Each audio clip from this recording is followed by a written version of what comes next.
welcome back to my channel. My name is Amelia and this series is the Occult Book of the Month.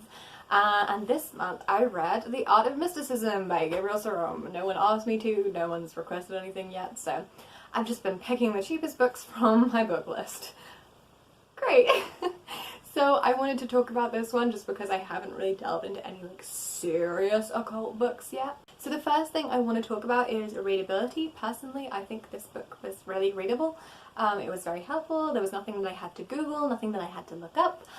There were certain bits that did get a bit grating because things repeat over and over, and also of course you end up stalling because there are a load of meditation practices listed out and explained to you, and that can be disruptive to the process in which you read. Like, you have to stop and be like, okay, it's another meditation book, skip. The thing about this is the meditations are the core of the book. They are what you're reading the book for, they are what you're doing, they are the reason why you bought the book. I found that the explanation of how to do the meditations was actually super duper helpful, and I had no queries on what the hell is this about, how am I meant to do this, what? I knew what it was on about, I knew what was going on, I had a great idea of all of that, and yeah, I felt pretty good about it. So I wasn't confused at any point. Readability, overall, 10 out of 10, great, brilliant. I actually managed to finish it in one day, which is remarkable for me, but yeah, it was pretty good. So the next one I want to talk about is the accuracy of information. Now, there was one major thing that I want to talk about this. Most of it is pretty decent and lines up with known and researched mindfulness techniques. The problem with the problem here is the reference to the pineal gland, as if it is scientific fact what the pineal gland is and what it does. We don't actually know about the pineal gland. We don't know what it is, we don't know what it does. All we know about it is that if certain minerals or chemicals, I think, build up there, then it can disrupt our sleep and certain aspects of our well-being. And that is of course significant, but we just doesn't mean we know what it is. So claiming that it is our psychic gland, or implying, not as this book does, but as a lot of people do, that the government are putting fluoride in our water.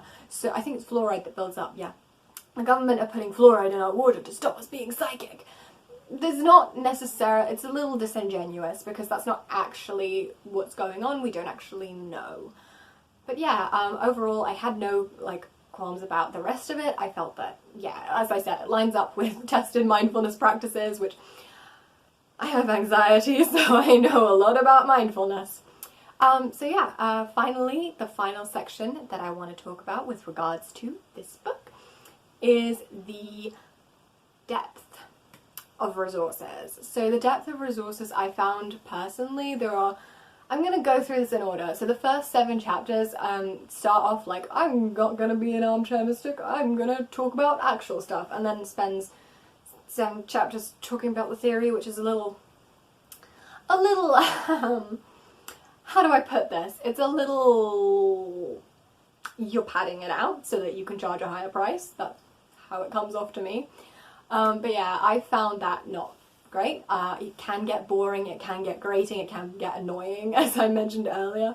But it's only 7 chapters, and that's only, I think, 27% of the book. I read it on Kindle, as you probably saw from the thumbnail. This is my Kindle case. I'm lucky, it looks so like a magic book. But yeah, that is not great. But the rest of it, I feel like the practices that were listed, the various meditations, were all really, really helpful. They were all clear, they were all understandable, they all made sense, and they were really in depth. There's specific meditations for specific aspects of the practice and specific different things, which obviously is always good when you're looking for I want to do this one specific type of mystic practice, and then it's we got you covered with this one specific type of meditation. So yeah, I found that really helpful. I think the meditations are great. I haven't actually practiced that many of them yet, but that's what I'm going to talk about next. But yeah, I feel like they're pretty solid. So I was going to talk about why I haven't practiced that much of the meditations. Right, so you have to pass a series of preliminary exercises to go into the rest of the practice. And one of the preliminary exercises is to focus on nothing but your breathing for 10 minutes. And I can't do that. Like, I don't have the attention span for it. I'm just, like, I don't think anyone does. I don't think it's personally a me thing. I just think that's just a problem that most people have. And I feel like that was probably a typo. It was meant to say 1 minute instead of 10 minutes because most of the other things listed there are all 5 minutes, 3 minutes, 2 minutes, 30 seconds. Like, they're in that range of time scale, so 10 minutes is like, oh, okay. I'm gonna be like a goddamn Buddhist monk. But yeah, I felt like that was not great. I've been stuck on that for a while. I am gonna just assume it's meant to be 1 minute until told otherwise.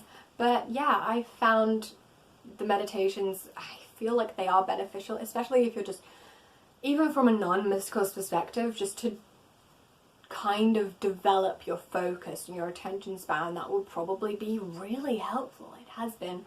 And it's helped me to tune into my body, because one of the meditations that they do is a body scan, and that is really helpful. Like, I'm someone who experiences various types of pain.